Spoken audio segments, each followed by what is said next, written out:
বাংলার মাটিতে আর নব্য কোনো ফ্যাসিস্টকে বরদাস্ত করা হবে না বলে হুঁশিয়ারি দিয়েছেন জামায়াতের নেতৃত্বাধীন ৮ দলের নেতারা। চট্টগ্রাম নগরীর লাল দিঘি মাঠে ৮ দলের বিভাগীয় সমাবেশে জামায়াতে আমির ডাক্তার শফিকুর রহমান বলেন, তারা কোনো দলের বিজয় চায় না, চায় ১৮ কোটি মানুষের বিজয়। সেই আকাঙ্ক্ষার বিজয় হবে কোরআনের মাধ্যমে। চট্টগ্রাম থেকে হাসান ফেরদৌসের তথ্য ছবিতে ডেস্ক রিপোর্ট।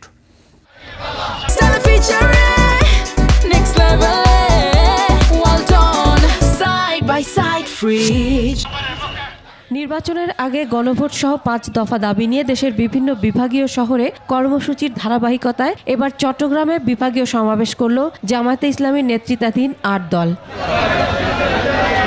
দুপুর ১:৩০টায় শুরু হয় সমাবেশের কার্যক্রম। এর আগে নগরীর ঐতিহাসিক লাল দিঘি মাঠে ব্যানার ফেস্টুন নিয়ে মিছিলে সমাবেশ স্থলে যোগ দিতে থাকেন জামায়াতে ইসলামী, ইসলামী আন্দোলন, খেলাফত মজলিস, নেজামে ইসলাম পার্টি সহ ৮ দলের নেতাকর্মীরা।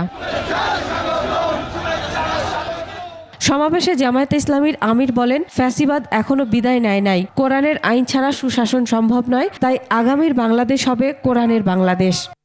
৮ দলের বিজয় চাচ্ছি না, আমরা বাংলাদেশের ১৮ কোটি মানুষের আকাঙ্ক্ষার বিজয় চাই, আর সেই আকাঙ্ক্ষার বিজয় হবে কোরআনী আইনের মাধ্যমে ইনশাআল্লাহ। ইসলামী আন্দোলনের সিনিয়র নায়েবে আমির মুফতি সৈয়দ মোহাম্মদ ফয়জুল করিম বলেন, সব ষড়যন্ত্র নস্যাৎ করে দ্রুত নির্বাচন করতে হবে।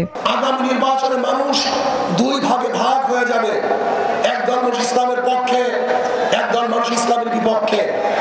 আর বাংলাদেশ খেলাফত মজলিসের আমির বলেন, কোরআন ভিত্তিক অর্থ ব্যবস্থা কায়েম করা হবে। বক্তারা জাতীয় নির্বাচনের আগে গণভোটের দাবি জানান। মাসুম আল ইসা, ডেস্ক রিপোর্ট, ২১ টেলিভিশন।